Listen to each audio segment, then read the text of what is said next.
بسم اللہ الرحمن الرحیم۔ السلام علیکم ورحمۃ اللہ وبرکاتہ۔ جی ہاں ناظرین،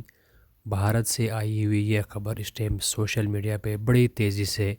وائرل ہو رہی ہے۔ آپ کو بھی چاہیے کہ اس خبر کو آپ غور سے سنیں اور جتنا ہو سکے اس خبر کو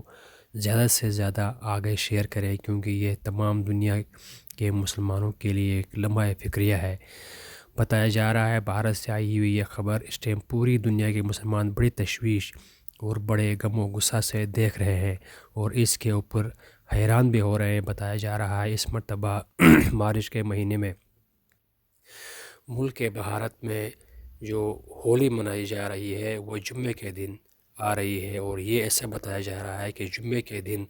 ہولی کا دن دونوں ایک ساتھ ہو رہے ہیں، اور مسلمانوں کے لیے سب سے بڑی پریشانی اس ٹائم جو کھڑی ہو گئی ہے، وہاں کی سرکار نے یہ اعلان کر دیا ہے پورے بھارت میں کہ جمعے والے دن نماز جمعے کا جو وقت ہے وہ اپنے وقت سے 1 گھنٹہ بڑھا دیا گیا ہے،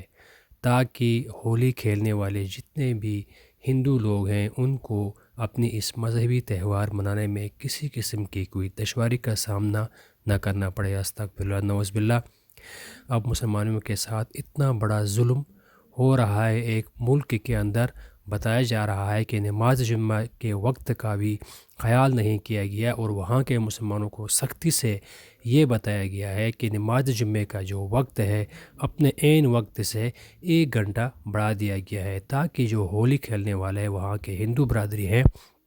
ان کو اپنی مکمل مذہبی آزادی کے ساتھ بغیر کسی خلل، بغیر کسی شور و غل کے ساتھ اپنی یہ ہولی وہ منائیں، اور مسلمان جو اپنا قومی فریضہ ہے، جو مسلمانوں کے اوپر نماز فرض ہے اور اس کے وقت کو آگے بڑھا دیا گیا ہے، اس کے وقت کو 1 گھنٹہ آگے کر دیا گیا ہے، اور تمام مسلمانوں کو تمام جگہ یہ تاکید کی گئی ہے کہ نماز جمعے کے وقت کو 1 گھنٹہ آگے بڑھایا جائے۔ اور اس طرح کے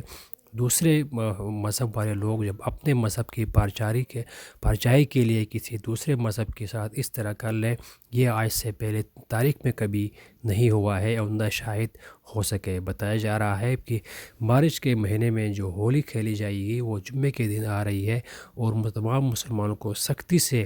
یہ تاکید کی گئی ہے کہ وہ جمعے کی نماز کا ٹائم 1 گھنٹہ آگے کریں۔ اور اس خبر کو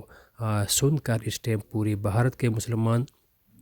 پریشان ہیں، اور نہیں بھارت کے مسلمان بلکہ دنیا کے کونے کونے میں اس ٹائم تمام مسلمان اس تشویش میں ہے کہ اس ایک ملک میں کسی مذہب کے ساتھ اس طرح کام کرنا کیا یہ جائز ہے یا ناجائز ہے۔ آپ نے ہمیں کمنٹ باکس میں اس کے بارے میں ضرور بتانا ہے کہ وہاں کی سرکار نے یہ کام غلط کیا ہے یا صحیح کیا ہے۔ جزاک اللہ۔